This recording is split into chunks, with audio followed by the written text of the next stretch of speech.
Bueno, buenos días a todos. Bienvenidos a una nueva edición del curso de actualización en medicina. Enhorabuena a todos los culercillos por el partido de ayer, eso por delante.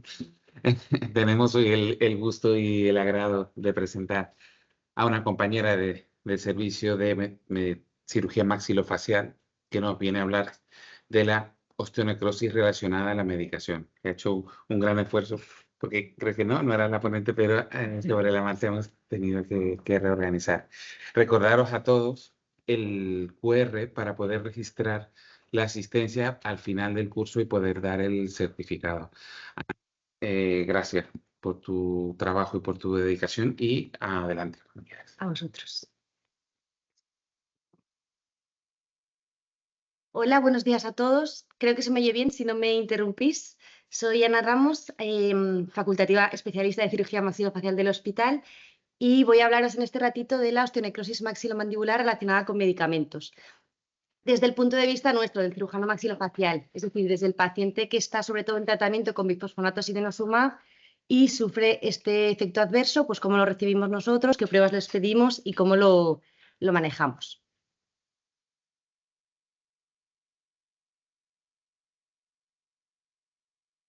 Os presento el índice que vamos a seguir, haré una breve introducción sobre la entidad, luego qué manifestaciones clínicas tiene, qué pruebas nosotros pedimos para diagnosticarlo, cómo lo tratamos y un poquito de la prevención, y por último pues os enseñaré 3 casos clínicos para que veáis un poco el manejo global del paciente.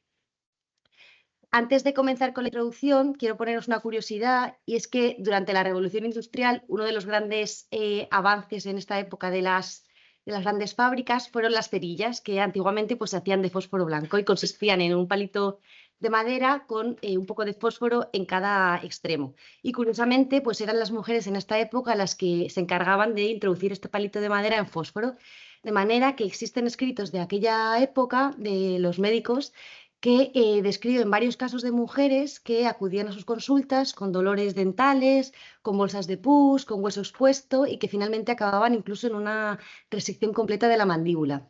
Y es lo que se conoce entonces como Fossy Jaws, como las mandíbulas de fósforo, que curiosamente es una entidad que se parece mucho a los osteonecrosis por bifosfonatos de ahora. Pues bien, ¿qué es el BRONC que nosotros denominamos? Si buscamos en PubMed, existen muy poquitos artículos de esta entidad y es una entidad muy reciente. Solo hay artículos a partir del año 2010. Pero si sustituimos medicamentos por bifosfonatos, entonces sí que hay un poquito más de artículos, pero bueno, son desde el 2003, es decir, es una enfermedad muy, muy reciente. Y los primeros artículos son simplemente cartas al editor de un grupo de maxilofaciales, de dentistas, que hacen una alerta, ¿no?, de este efecto adverso de pacientes que curiosamente han sido tratados con, aquí ponen palmidronato y zolendronato, y acuden a sus consultas con exposiciones óseas, con supuración, con movilidad dental, con dolores dentales pero que no tienen caries, y es simplemente, como dicen aquí, una growing epidemic, ¿no?, pues una alerta de, oye, ¿qué está pasando con estos medicamentos? Es en el año 2007 cuando la Sociedad Americana de Maxilofaciales pues ya se reúnen para definir bien esta entidad y lo definen como aquella situación en la que hay un hueso expuesto necrótico durante más de 8 semanas sin historia de radioterapia, porque si no sería una osteoradionecrosis, y con exposición previa de bifosfonatos. Ellos estiman una incidencia por aquel entonces de 0,7 por 100.000 personas años, una incidencia de 0,0007 en el caso de bifosfonatos orales, pero sí que alertan que en el caso de pacientes con bifosfonatos intravenosos, pues la incidencia puede subir hasta un 12%, y que claramente la cirugía oral es un factor predisponente para que aparezca esta entidad. Bueno, pues ¿qué medicamentos cursan la osteonecrosis? El más conocido son los bifosfonatos, porque también son los medicamentos que más tiempo llevan en el mercado empleándose. Los bifosfonatos, como sabéis, pues actúan en el hueso porque se unen a los cristales de hidroxiapatita, tienen mucha afinidad, de manera que cuando el osteoclasto se va a fijar al hueso, pues fagocita este bifosfonato y o bien sufre una apoptosis o bien se inactiva la vía del osteoclasto. Y pueden ser tanto orales, que generalmente se emplean pues, en la osteoporosis o enfermedades del metabolismo óseo, como los intravenosos, que se usan para los tumores malignos, metástasis óseas o fenómenos como la hipercalcemia maligna. Pero también, posteriormente, pues, surgieron otros medicamentos, como el denosumab, que se empezó a comercializar en el año 2009, y este actúa inhibiendo la vía del RANK ligando, es decir, de la diferenciación del osteoblasto al osteoclasto, de manera que también inhibe la actividad del osteoclasto. pero contrario a los bifosfonatos, pues no se acumula en el hueso. Y actualmente hay comercializados dos, el Prolia y el Esgeva, y los dos son por vía subcutánea. Pero en los últimos años pues también han salido otros fármacos que pueden causar osteonecrosis, como son los inhibidores de la angiogénesis, los inhibidores de la tiroxina quinasa o las inmunoterapias. Yo creo que desde nuestro punto de vista los que más comúnmente oímos en la consulta son el bevacizumab y el adalimumab, pero quizá es una sensación mía. Y con todos estos medicamentos, pues la definición de BROG pues pasó a BROG, es decir, la osteonecrosis relacionada con varios medicamentos. Y esto surge en el año 2014. Para entonces, pues la incidencia con los bifosfonatos orales la estiman un poquito más elevada, aunque sigue siendo bajita, el 0,02. Para bifosfonatos IVs y para el denosumab, pues más o menos pueden ser entre el 0,5 y hasta un 6%. Y para el bevacizumab, como hay muy poquitos casos, pues de momento la incidencia es de un 0,2%. Y además de la cirugía oral, pues se ha visto que favorece la osteonecrosis, la duración del tratamiento con estos medicamentos y la adyuvancia con corticoides por el efecto inmunosupresor, se cree. ¿Qué factores de riesgo predisponen a que aparezca esta entidad? Pues el más conocido son las extracciones dentales, y es que hasta el 80% de los casos con osteonecrosis tienen este antecedente de tratamiento con estos medicamentos, se le quita un diente y entonces pues aparece o se diagnostica esta entidad. Pero también hay veces que no sabemos muy bien por qué ha pasado, o incluso una prótesis mal ajustada que hace un roce continuo en la encía pues puede favorecer el desarrollo de una osteonecrosis. ¿Y cuánto más de riesgo tienen estos pacientes cuando se someten a una exodoncia? Pues en pacientes con osteoporosis, con bifosfonatos orales o con denosumab, el riesgo es hasta un 1% más. En pacientes con enfermedades malignas sí que hacer una exodoncia aumenta un 15% más, y la colocación de implantes en pacientes con osteoporosis, porque con enfermedades malignas pues no se ponen implantes, pues la incidencia es parecida a las exodoncias. Y esto es lo que sucede cuando se quita un diente. En la parte de arriba veis lo que sería un paciente sano cuando se produce una periodontitis, una caries dental, una inflamación de la encía, pues lo que se produce es que se inflama la encía y se inflama el hueso, como veis aquí, de manera que una vez se quita el diente, pues se vuelve a regenerar la encía y cicatriza el hueso. Pero el problema es que los pacientes con denosumab o con bifosfonatos, pues no hay tanta inflamación inicial porque están inhibidas todas las vías de la inflamación, y cuando se quita el diente, pues no es capaz de regenerar ni el hueso ni la mucosa, de manera que el hueso pues se queda expuesto sin encía que la cubre. ¿Y por qué los maxilares? Pues hay varias teorías. Se cree que el origen embrionario influye, dado que la mandíbula y el maxilar proceden del ectomesénquima, de la cresta neural, al igual que muchos huesos del cráneo, pero contrario a los huesos largos, que la mayoría son del mesodermo. Y además tiene una osificación mixta, porque la mayoría es intramembranosa, sin pasar por el cartílago, pero también tiene endocondrial, de manera que es verdad que es el único hueso que tiene esta diferenciación y osificación tan particular. Además, en la boca pues aparecen microtraumatismos constantes al comer, roces constantes con la prótesis, es decir, hay mucho movimiento. La vascularización tampoco es muy rica comparado, pues, por ejemplo, con el fémur o con el húmero, y eso pues se cree que, por ejemplo, entre el maxilar y la mandíbula, pues la mandíbula está peor vascularizada y se cree que por eso es más común en la mandíbula. También la mucosa en estas localizaciones es muy finita, y todos los microorganismos que hay en la boca pues pueden fácilmente penetrar en el hueso.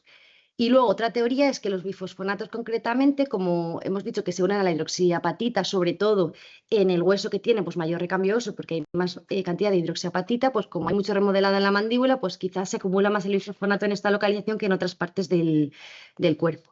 Pero bueno, sea como fuere, la etiología es multifactorial. El caso es que hay una inhibición del remodelado óseo en estas localizaciones, una inhibición de la neoangiogénesis, y entonces pues se produce esta osteonecrosis de los huesos. Y es más común, como hemos dicho, en la mandíbula que en el maxilar.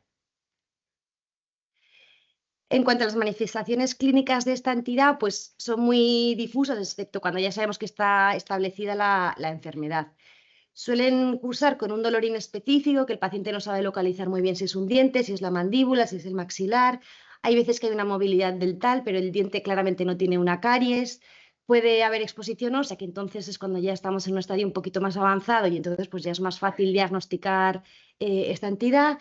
También puede cursar con una aparición de una fístula, que es un agujerito que comunica el diente o con la boca o con el cuello y eso genera pus constante. También el paciente puede tener halitosis pues, por esta inflamación y esta supuración que genera. Parestesias en el infraorbitario o en el dentario inferior también sin otra causa orgánica o también una sinusitis. Y en cuanto al diagnóstico, pues bueno, lo primero obviamente es muy importante la historia clínica, el antecedente con bifosfonatos, el denosumab o las inmunoterapias que hemos comentado y que no haya tenido radioterapia previa, porque es una entidad, la osteoradionecrosis, que se parece mucho, es más grave, entonces bueno, pues tiene que no haber tenido radioterapia previa. Y luego lo que hacemos son pruebas de imagen. Generalmente no necesitamos la prueba histopatológica de una biopsia, a no ser que sospechemos en un paciente con un tumor maligno que sea una metástasis mandibular o maxilar, lo cual pues, es muy raro. Por eso generalmente de entrada no se hace una biopsia. Y en la radiografía de una ortopantomografía o un escáner, lo que se suele ver son signos de absorción ósea, sobre todo al quitar un diente, como veis aquí, que solemos decir, mira qué socavón tiene. Pues, un secuestro óseo, que veis aquí en las imágenes, que es un fragmento de hueso que se independiza totalmente del resto de la mandíbula, en este caso, y se queda ahí secuestrado, ¿vale? Y luego pues puede haber una sinusitis, en este caso pues veis que hay una osteonecrosis de aquí, hay un secuestro óseo y entonces pues ya también ha roto el suelo del seno maxilar y tiene todo el seno ocupado. Y luego se clasifica en estadios, que va desde el estadio 0, del paciente que toma hasta medicamentos pero tiene síntomas inespecíficos, hasta el estadio 3, que sufre ya complicaciones locales, y vamos a comentarlos. El estadio 0, pues la sintomatología es muy inespecífica, es un dolor dental pero sin causa odontogénica, el paciente no tiene una caries, por ejemplo, o un dolor mandibular inespecífico. Y la radiografía es muy sutil, si no sabemos que toma estos medicamentos, pues la mayoría de las veces no lo sabemos ver. Es un aumento, por ejemplo, del ligamento periodontal, que veis aquí, que une el diente con el hueso, una esclerosis del hueso, pero bueno, todo muy inespecífico. Y aquí quería decir que no todo lo que es un dolor en estos pacientes que toman bifosfonatos y inmunoterapia es osteonecrosis. Es decir, los pacientes también pueden tener una caries simple y no tienen por qué tener una osteonecrosis. Por eso este estadio, pues, generalmente no lo solemos ver. El estadio 1 es cuando aparece exposición ósea, como veis aquí en las imágenes, sin sintomatología. El paciente o no se ha dado cuenta o lo manda el dentista porque de repente hay un hueso que lo cicatriza. Y la radiografía pues, es un poquito más llamativa, pero bueno, parecido. ¿Vale? Esto también puede ser un alveolo normal después de quitar un diente. Y el estadio 2 es cuando ya aparece sintomatología, cuando aparece pues, supuración, inflamación, como veis aquí, y normalmente pues sí que la radiografía ya sí que es más llamativa. Aquí, por ejemplo, pues vemos un secuestro o una esclerosis pues, más grande de toda la mandíbula. Y por último, el estadio 3 es cuando aparecen complicaciones locales, cuando la esclerosis pues, ya es tan grande que afecta casi a la basal de la mandíbula, aquí tenemos un secuestro muy, muy grande, o aparece ya una fractura patológica que denominamos cuando ya ha roto todo el espesor de la mandíbula, o cuando aparece pues, una fístula cutánea de la boca con el cuello, por ejemplo, o a veces también, aunque es menos común, de la boca con la región geniana, con la mejilla. Y ya pasamos al tratamiento. Antes del tratamiento me gustaría comentaros que es muy importante la prevención porque es sobre lo que podemos actuar. Antes de iniciar el tratamiento, siempre que sea posible, si el paciente no tiene un tumor maligno que haya que instaurar rápidamente el tratamiento, pues es importante que vayan al dentista. Tienen que hacerles una limpieza dental mucho más profusa y el paciente tiene que adquirir una buena higiene oral. Y luego pues hay que hacer tratamientos dentales agresivos, es decir, todos los dientes que tengan caries, pues intentar hacer endodoncias, empastes, pero aun cuando se prevé que esto no va a funcionar, pues directamente se puede hacer una exodoncia, porque luego si hacemos una exodoncia ya una vez instaurado el tratamiento, pues es cuando aparece el riesgo de osteonecrosis. Y durante el tratamiento, pues el paciente también debería ir al dentista, pues en vez de una vez al año, como debería hacer la población, pues cada 6 meses para poder pues intentar hacer tratamientos conservadores a tiempo. Y es cuando ya no hay tratamientos conservadores a tiempo, cuando hay que hacer la exodoncia, cuando ya lo remiten a maxilofacial, porque tenemos que nosotros revisar luego que el alveolo se quede cerrado y no aparezca la osteonecrosis. Hay dos líneas de tratamiento, en líneas generales, sería el conservador y el quirúrgico. El conservador o las no cirugías pues consisten en una higiene oral importante, enjuagues con clorexidina que bajan la carga bacteriana, antibioterapia. En este sentido hay que poner antibioterapia durante un largo periodo, mínimo 2 semanas. Y nosotros solemos cubrir con Aumentine. a no ser que tengamos ya un cultivo dirigido. Y luego también por retirar algún secuestrillo móvil que esté directamente en la mucosa. Hay veces que incluso el hueso aparece por encima de la mucosa y se crea mucosa debajo. Y luego, pues está el tratamiento quirúrgico, que cada vez yo creo que tendemos a hacerlo más. Va en función de los estadios. El estadio 1, que si os acordáis era exposición ósea, pues se intenta hacer un fresado del hueso expuesto. Esto consiste en hacer un limado del hueso hasta que vemos que el hueso sangra, que está vascularizado, y luego intentar cerrarlo con la mucosa. Lo he puesto entre paréntesis porque no siempre funciona, porque hay veces que estos pacientes pues se abre el colgajito de mucosa que has hecho y el hueso se vuelve a quedar expuesto. Entonces no funciona siempre. En los casos de estadio 2, cuando ya aparece sintomatología, inflamación e infección, pues es cuando sí que tendemos a hacer más tratamientos quirúrgicos, que sería pues una secuestrectomía, quitar todo el secuestro móvil que tenemos aquí, como en esta imagen, o si la afectación es más difusa, pues se puede hacer una mandibulectomía marginal, como veis aquí en la imagen, para resecar el hueso con la necrosis. Y cuando aparece estadio 3, es decir, cuando hay una fractura, una osteolisis muy importante o una fístula, pues la calidad de vida del paciente pues está bastante comprometida y entonces aquí sí que abogamos por hacer una cirugía casi siempre. Y entonces pues hacemos una mandibulectomía o una maxilectomía de lo que sea necesario. Incluso hay veces que es una resección segmentaria completa y una reconstrucción. Y últimamente, pues en cursos y congresos, pues van saliendo otras terapias adyuvantes que nos puedan ayudar. Se habla de la vitamina E y la pentosifilina. Yo solo he encontrado series de casos en los que dicen que sí que parece que mejora la angiogénesis y mejora esta entidad. En cuanto al plasma rico en plaquetas, que al menos en nuestra especialidad pues está muy de moda, y la cámara hiperbárica o la ozonoterapia, pues bueno, hay resultados contradictorios si funciona o no funciona. Y lo último que se está publicando es sobre el uso de la teriparatida, que es un análogo de la hormona paratiroidea, que sí que se ha visto que a dosis subcutáneas semanales pues podría favorecer la curación un poco del hueso.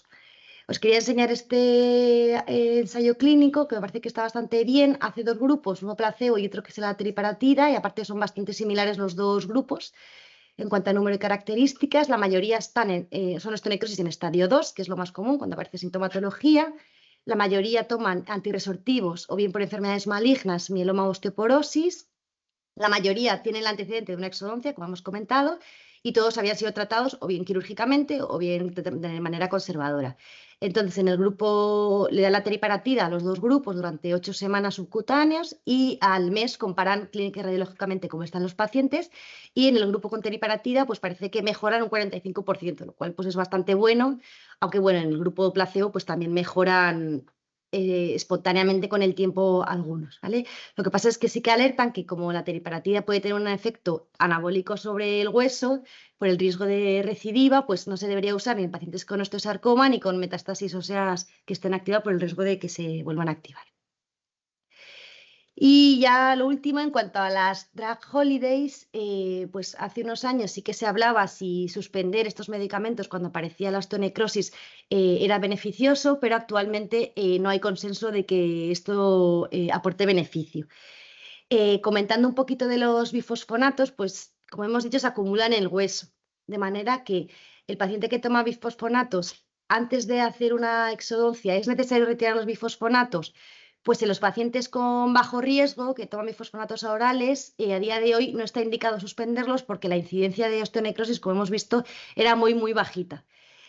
¿Qué pasa con los pacientes con alto riesgo? Pues hay más dudas. En los bifosfonatos intravenosos, pues como se mantienen o se cree que la vida media de estos medicamentos son más de 10 años, pues no se cree que vaya a haber beneficio por suspenderlo un tiempo, puesto que siga habiendo bifosfonatos en los maxilares. Y sí que se dice que a lo mejor para los bifosfonatos orales que hayan estado más de 4 años, pues que quizás si los suspendemos a tiempo, 3 meses antes de la exodoncia, luego hacemos la exodoncia y luego lo reiniciamos, pues quizá podría tener un poco de beneficio suspenderlos.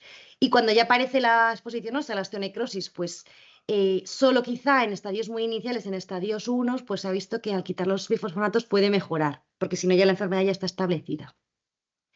Y en cuanto al denosumab, pues como hemos dicho, no se acumula en el hueso, es dosis dependiente y el efecto es reversible. El problema es que su suspensión tiene mucho efecto rebote y riesgo de fracturas patológicas. Con lo cual, pues una vez más, previo a una exodoncia, no hay que retirar el denosumab, lo que sí que hay que intentar cuadrar la cirugía con la dosis del denosumab para intentar que se espacien lo máximo posible entre denosumab y exodoncia, o incluso pues, poner un poquito la dosis del denosumab. Y si hay exposición ósea, pues lo mismo, no se ha visto que suspendiéndolo vaya a remitir esta complicación y encima pues tenemos el efecto rebote. Pues vamos a comentar ahora los casos clínicos. El primero es una mujer de 68 años que tenía osteoporosis, estaba en tratamiento con ácido alendrónico semanal oral durante 3 años y vino a nuestras consultas con una fístula submentoniana, como veis aquí, productiva, y con movilidad dental, bueno, perdón, con movilidad de los implantes. Se le hizo una ortopantomografía y como veis tenéis aquí un gran secuestro en toda la sínfisis mandibular que engloba pues todos los implantes, es decir, sería una osteonecrosis en estadio 3 por la fístula y por la osteólisis casi hasta la basal. En este caso, la paciente pues, tenía una buena calidad de vida y se le decidió plantear un tratamiento agresivo. Se le hizo una mandibulectomía segmentaria, como veis aquí, de todo el fragmento rojo y reconstrucción microquirúrgica con un colgajo de peroné. Desafortunadamente, pues la pobrecita, el colgajo se trombosó y se perdió. Y entonces pues tenía un defecto mandibular ahora, como veis ahí, pues de toda la región sinfisaria de 7 centímetros. Entonces, bueno, pues se le planteó volver a intentar con el otro peroné y pues desgraciadamente se volvió a perder el colgajo. Esto es una cosa muy poco común. Se le hicieron estudios de trombofilia, salió todo negativo. Lo único que podemos comentar es que presentó el COVID en el posoperatorio, que bueno, quizá pudo influenciar.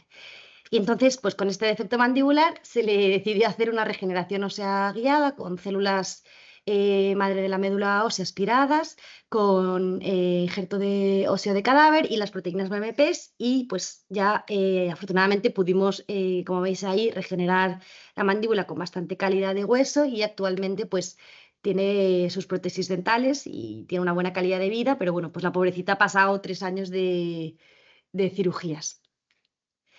El siguiente caso es una señora de 63 años con una artritis reumatoide que había estado en tratamiento con varios fármacos biológicos anti-TNA-alfa, el infliximab, el cetrizumab, el etanercept y el adalimumab.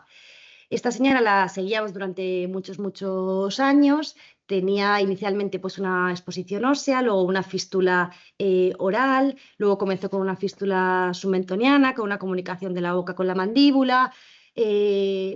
Y vivía todo el rato con un esparadrapo pegado al cuello. Bueno, finalmente este es el estadio final en el que ya pues, la osteonecrosis ya afecta a toda la mandíbula derecha y tiene una fractura patológica. Y esto, pues claro, la mandíbula se mueve y la paciente pues, no podía ni comer bien ni hablar bien. De manera que pues, también decidimos hacer una cirugía pues, muy compleja.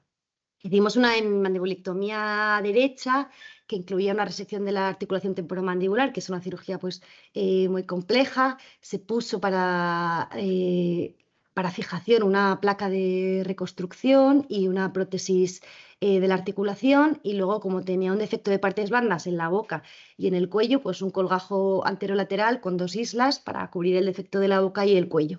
Y bueno, pues esto para que os hagáis una diagnostica muy compleja de por lo menos 12 horas. Pero la verdad es que la paciente ha ido muy bien. Os enseño la ortopantomografía con su placa y su prótesis. Y pues a día de hoy la paciente está sin comunicación orocervical, sin infección, puede abrir la boca, puede comer, tiene dientes. Pero bueno, la grande duda es ahora, pues claro que los reumatólogos pues, nos preguntan si volver a reintroducir la terapia biológica o no, que eso es lo que estamos ahora a ver cómo continúa, si aparece más osteonecrosis o no. Y el último caso es un chico trans que tiene una neoplasia de mama en estadio 4 con múltiples metástasis óseas y no óseas y está en tratamiento con denosumab. Vino a la consulta pues también con una fístula submentoniana, la radiografía pues aparecía un gran secuestro óseo, como veis aquí, y esto, y la fístula orocervical. En este paciente, como el estado general pues, no era muy bueno, el paciente de hecho sigue con quimio a día de hoy, pues intentó hacer una cirugía pues, más conservadora, se trató de retirar este secuestro óseo y hacer un cierre pues, de la mucosa y del cuello de la fístula.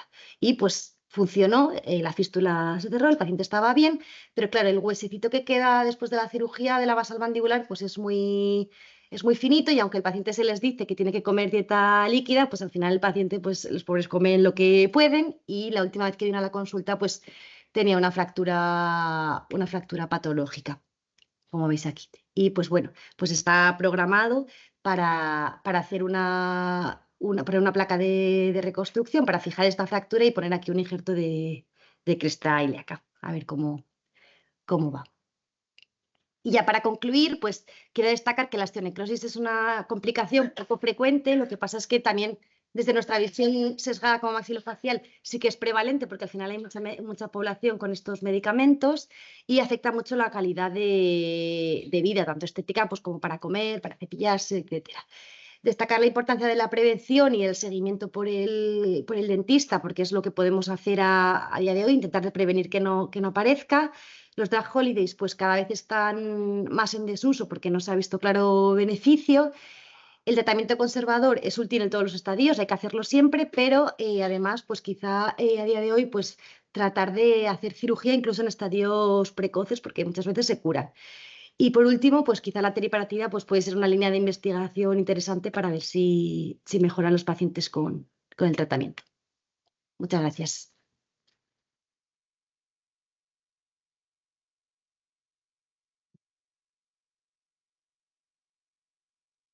¿Tenéis alguna pregunta? Bueno, sí. Estamos nosotros metidos dentro, no digáis por si alguien vive en el jefe de farmacia, estamos metidos dentro del programa, creo que se llama FSL, del tratamiento de osteoporosis del hospital, junto con trauma, rehabilitación y reumatología.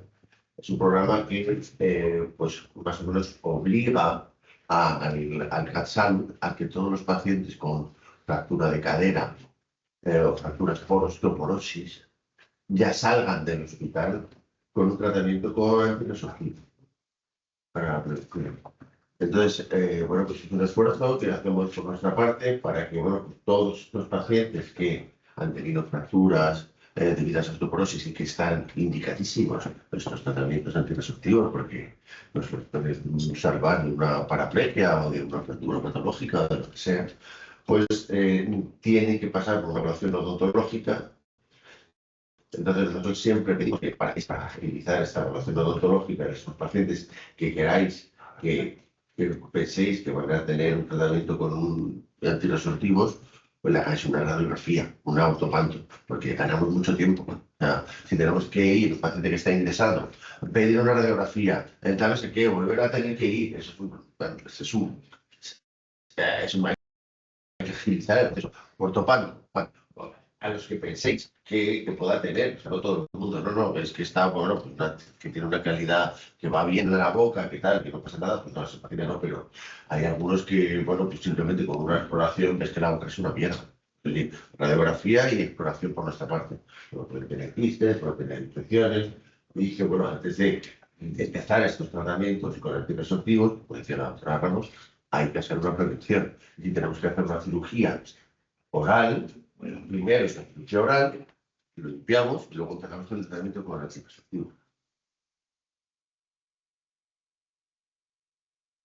Perdona. Sí. Yo he llegado tarde, pero te estaba escuchando. Vale. Felicidades por la presentación. Estos 4 casos clínicos que has presentado, ¿son fumadores o no fumadores? Pues la del medio sí que era fumadora, pero Los dos no. El que fracasó 2 veces era fumadora. no. No, solo por sí. Hostia, Aparte sí. de la COVID, de que sí que había una... Pues es que no se sabe por qué. Digo, pues es que con esa boca dices... Justo Sí. en este caso no.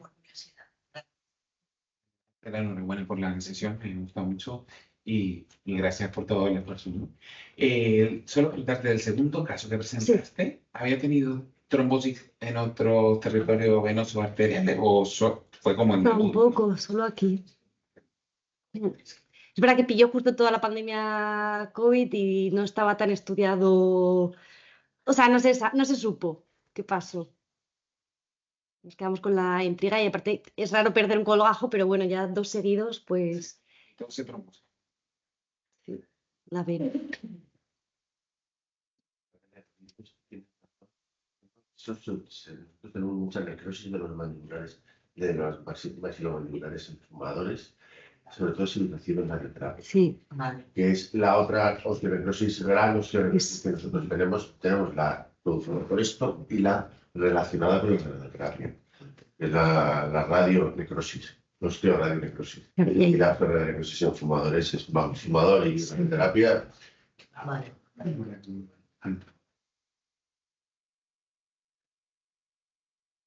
Bueno, gracias, servicio.